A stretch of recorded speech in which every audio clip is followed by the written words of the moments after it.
నీ మాట ఎవడు వినకుండా అయిపోయింది, నీ పతార కథమైపోయింది. ఇవాళ అందుకే నేను కార్యకర్తల్ని కోరేది ఒక్కటే, మంచిగా పనిచేద్దాం. ఇది నిజంగా మన కోసం కాదు, రేపటి తెలంగాణ భవిష్యత్తు కోసం బీఆర్ఎస్ గెలవాల్సిన అవసరం ఉంది. ఇప్పుడు రేవంత్ రెడ్డి చేసిన పాపాలు, అరాచకాలు, అవినీతి ఇది రేపు సెట్ చేయాలంటేనే ఇంకో 5 ఏళ్ళు పడుతుంది.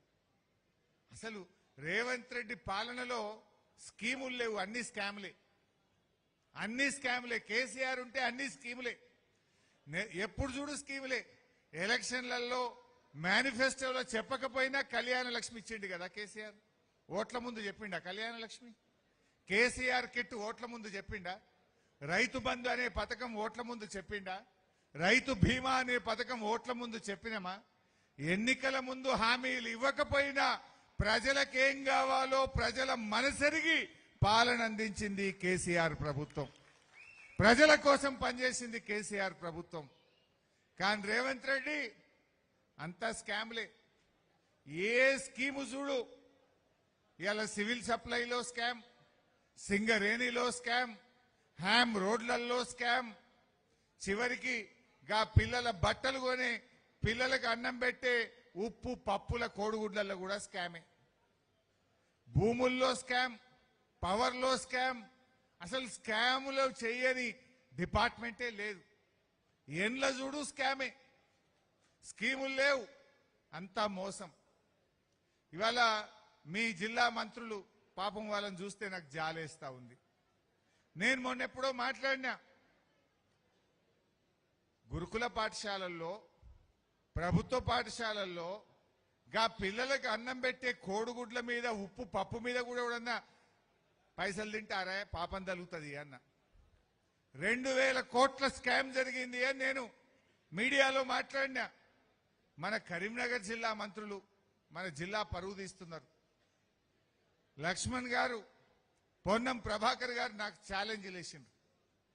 అరే నువ్వు 2000 కోట్ల స్కామ్ అంటున్నావు, మేం కొన్నదే 680 కోట్లది అన్నారు. వాళ్ళకి నిజంగా వాళ్ళని చూస్తే నాకు జాలేస్తుంది. మీ డిపార్ట్మెంట్లో మీరు మంత్రులుగా ఉండి అసలు మీ డిపార్ట్మెంట్లో ఏం జరుగుతుందో మీకు తెలియని పరిస్థితుల్లో మీరున్నారు. బట్టలు కానీ, బూట్లు కానీ, షూస్ కానీ, టై కానీ అవి 1200 కోట్ల రూపాయలతో టెండర్ పిలిచిండ్రు. ఈ ఉప్పులు, పప్పులు, కూరగాయలు, కోడిగుడ్లు, మటను, చికెన్ ఇవి 800 కోట్లతో టెండర్ పిలిచిండ్రు. రెండు కలిపితే 2000 కోట్ల రూపాయలు. 2000 కోట్ల రూపాయలతో టెండర్లు పిలిచిన విషయం ఈ మంత్రులకు తెలియకపోతే వీళ్ళు ఏం పాలన చేస్తుండ్రో నాకు అర్థమైతలేదు. నాకు ఛాలెంజ్ చేస్తున్నారు, ఏ హరీష్ రావు మేము కొన్నదే 680 కోట్లది, నువ్వు 2000 కోట్ల స్కామ్ అన్నావు, యాడికేలైంది అని అన్నారు. అంటే ఎంత కొంటున్నారో, ఎంత టెండర్లు పిలిచిండ్రో కూడా తెలియని అయోమయ స్థితిలో ఈ పొన్నం ప్రభాకర్ గారు, ఈ లక్ష్మణ్ గారు ఉంటే నేను వారి విజ్ఞతకే వదిలేస్తున్నా. నాకు ఛాలెంజ్ చేసిండు రాజీనామాకు రెడీ అని. నేను రెడీ, నేను అనగలుగుతా. కానీ స్కామ్ చేసిన వాళ్ళు మీరు కాదు. ఆ డిపార్ట్మెంట్లో ఏమైతుందో మీకు తెలియదు. ముఖ్యమంత్రి మొత్తం టెండర్లు పిలిచి మింగుతా ఉన్నాడు. ఆ అనుముల వారి అన్నదమ్ములే మింగుతున్నారు కనుక మీకేమైతుందో మీకు తెలియదు. నేను మిమ్మల్ని అని కూడా ఉపయోగం లేదు. వీళ్ళ కనీసం వాళ్ళ డిపార్ట్మెంట్లో ఎంత టెండర్లు పిలిచిండ్రో, ఎంత మింగినరో కూడా తెలుస్తలేదు. రేవంత్ రెడ్డి మాట్లాడితే అంటుండే 1 కోటి మంది మహిళల్ని కోటీశ్వరులను చేస్తా అన్నాడు. 1 కోటి మంది మహిళలు కోటీశ్వరులు కాలే, యనుముల వారి 4 అన్నదమ్ములు మాత్రం కోటీశ్వరులు అయినరు. మీ 4 మాత్రం కోటీశ్వరులు అయినరు. మహిళలు అయినరు ఎక్కడన్నా? ఇలా యనుముల వారి కుటుంబం మీ కడుపు నిండింది. మహిళలు, పేదలు, రైతులు వాళ్ళ కడుపు మాత్రం ఎండుతా ఉన్నది. అరే గా కూలీలకు ఇస్తాను, ఉపాధి హామీ కూలీలకు మేము సంవత్సరానికి 12,000 ఇస్తామని 3 బడ్జెట్లలో చెప్పిండ్రు.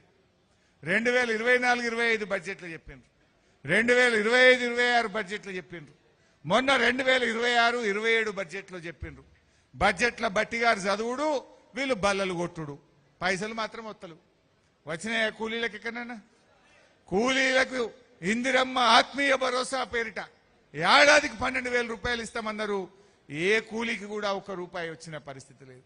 అంటే బడ్జెట్ల చదువుడు, బల్లలు కొట్టుకున్నట్లే ఉండదు తప్ప పేదవాడి కూలీ కడుపు నిండింది లేదు, 12,000 రూపాయలు పడ్డది లేదు.